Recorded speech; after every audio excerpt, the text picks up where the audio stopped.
Thank you for joining us for the on-demand webinar of Credit Reports and Scores, the Basics. My name is Melanie Relas, and I will be your host today, and I'm the Financial Wellness Specialist here at Summit Credit Union. Wherever you are in your money journey, there are things that we can all do better. Being able to manage credit is important so that you can borrow money for things that you will want and need, which is a significant aspect of reaching your financial goals. The statistics are out there, and it is that 43% of consumers have not checked their credit scores in the last year. That number is huge. Your credit report and credit score have great influence over your financial life. Your credit report and score tie to your purchasing power, what you are charged in interest to repay what you've borrowed, if you even qualify for a loan, and the overall risk that lenders look at when reviewing credit applications. In this session, we will discuss the importance of checking credit, what information is collected and reported, how to read a credit report and understand the ratios to calculate, as well as provide you with actionable steps to maintain your credit. You might be wondering why it's important to get a copy of your credit report. Well, there are three main reasons. Number one is fraud. In case your identity was stolen as a part of a data breach, you can identify accounts that you did not open. Inaccuracies, such as if you have the same name as someone else, like a Ron Sr. or a Ron Jr., sometimes their information can be placed on the wrong credit report. And then number three is saving money. You might be surprised to hear me say the reason to get your credit report is to save money, but it's true. For many people, seeing exactly how many credit accounts they have and all of the balances in one place, it can really motivate them to take action to reduce the number of accounts that they have by either doing a consolidation or refinancing, especially in today's low rate environment, to ultimately save money.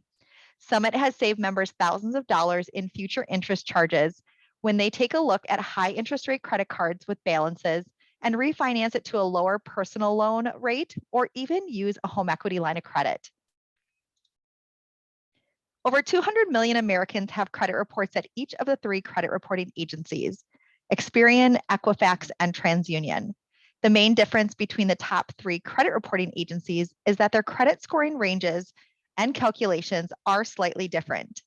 There are many financial institutions that use one credit bureau of their choice, rather than using all three when applying for certain types of credit. You may have noticed if you've applied for a mortgage that a tri-merge credit report was pulled. A tri-merge is a combined report with data from all three companies in one snapshot, which makes it easy for lenders to see everything in one place.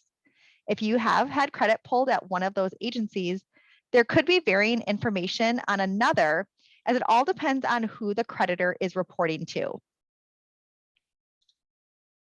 As we talk about credit reports and scores, I wanted to mention that not all credit reports will have a credit score included.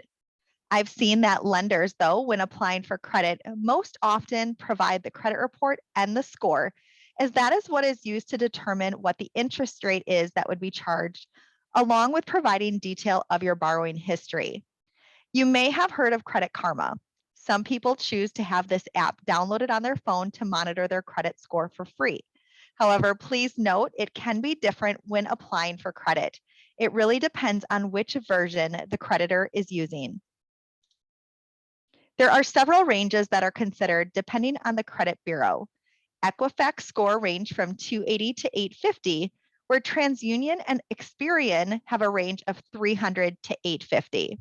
To break that down further, a score in the range of 280 to 580 is generally low, 580 to 670 is fair, 670 to 740 is good, and 740 and above is great. Now let's talk about the no score that I have added into the mix as well. A no score can be referred to as a zero as well, and that could be due to somebody not establishing credit yet. Once credit is obtained, it can take 6 months to build a credit score. With positive payment history, a score will generate. At Summit, we know it can be hard to get your first loan, and that's why we are first-time loan friendly and no score borrower friendly credit union. We have coaches that can help you with making the right first loan choice to build credit. So how do you get a copy of your credit report? There are a few ways. You can go to annualcreditreport.com and get a copy of all three credit bureaus once per year. You can download a copy as a PDF onto your computer to reference, or you could print out a copy for yourself as well. Before we jump into learning about credit and what is obtained, let's break down a hard pull versus a soft pull of your credit report. This is important to know when applying, as many things can make an impact. A hard inquiry, sometimes called a hard pull or a hard credit check, is an inquiry into your credit history and your credit worthiness. Before a lender issues you a loan, it performs a hard inquiry to determine whether you are managing your existing credit accounts responsibly. This type of pull is within your control.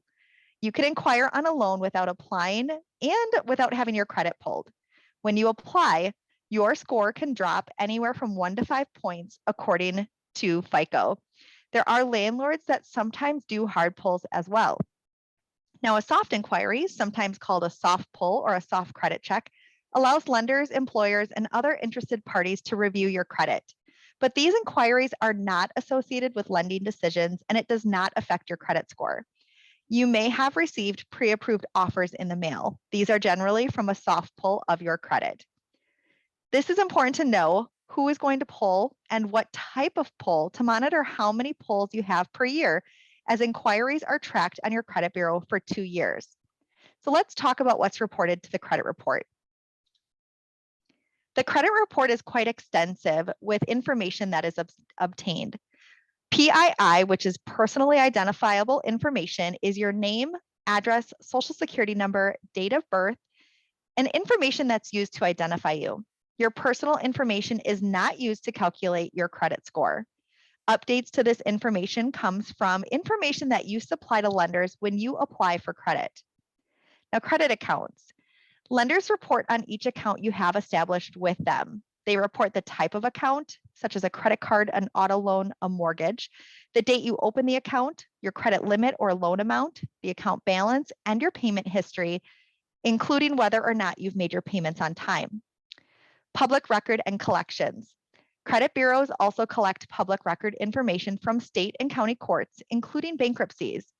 Debt that is overdue and has been sent to collections will also appear on your credit report.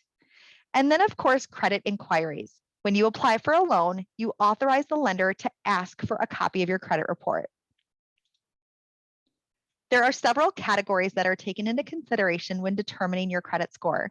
Your mix of credit, payment history, new credit, length of credit, and capacity are all accounted for in the formula of your score.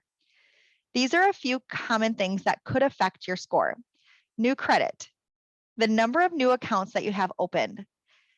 This is 10% of the consideration. Even if you have a payoff of a loan and open another one right away, this is considered. I've seen many payday loans that have been paid off and then a new loan has been signed for immediately. This is not necessarily healthy for credit.